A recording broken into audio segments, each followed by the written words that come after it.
আমি বলতেছি জমির মালিক সরকার, আপনাদের এই গোটাটা আর এটা যদি ঘর হয়ে যায় তাহলে ওই সমস্ত বাড়ির প্রায় 59টা বাড়ির পানি নিষ্কাশনের কোনো ব্যবস্থা থাকবে না।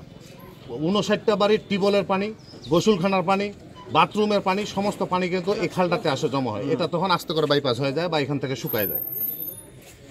ঠিক আছে। 3-4 দিন আগে ওই যে মকসুদুল নামে যে ছেলেটা আছে, মানে যে ঘর তুলতেছে, ও আমাকে বলছিল, তো আমি ওকে মানে না করে দিছি। আমি ওকে বলছি এটা সরকারি জায়গা, ঘর তোলা যাবে না। পরে তখন আরেকদিন আমার কাছে গেছে, আমি সেদিনও না করে দিছি। পরে গতকালকে রাত্রে খবর পাইলাম যে ও নাকি ঘর তুলতেছে। রাত্রে দেখলাম যে ঘর তুলতেছে। এই অবস্থা অনেক রাত্রে, রাত 11টার দিক। আজকে তখন আমি ইউনো স্যারকে ইনফরমেশন করলাম, স্যার এই ঘটনা। বলছে যে ঠিক আছে, তুমি চুপ থাকো, বিষয়টা আমি দেখতেছি। এই পর্যন্ত আছে। আর মূলত ঘটনা হলো, এটা হলো মানে সরকারি আবাসন এবং জমিটা সরকারি খাস জমি। এখানে পার্সোনাল কোনো অবকাঠামো তৈরি করা যাবে না, এটা আমি যতটুকু জানি।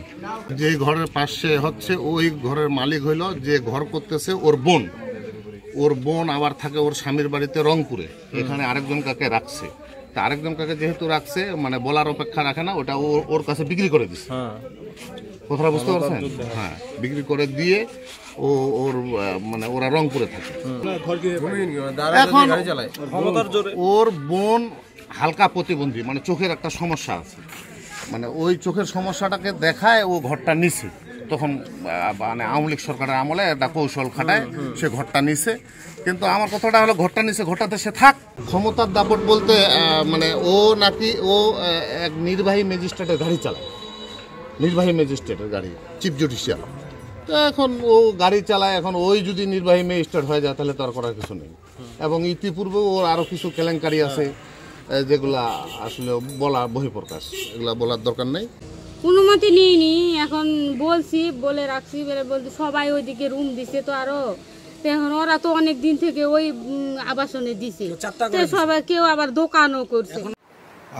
গুচ্ছগ্রামে সরকারি আশ্রয়ণ প্রকল্পের যারা উপকারভোগী, তাদের জন্য সরকার যেটা করেছেন, একটি ঘর এবং 2 শতাংশ জায়গা তাদেরকে তাদের নামে কবুলিয়ত করে দেওয়া হয়েছে, অর্থাৎ দলিল করে দেওয়া হয়েছে। তারা ওই 2 শতাংশের মালিকানা, স্বামী এবং স্ত্রী যৌথ মালিকানায় তারা মালিক হয়। তো এই 2 শতাংশের বাহিরে কেউ যদি স্থাপনা নির্মাণ করে, সেটা সম্পূর্ণ বেআইনি।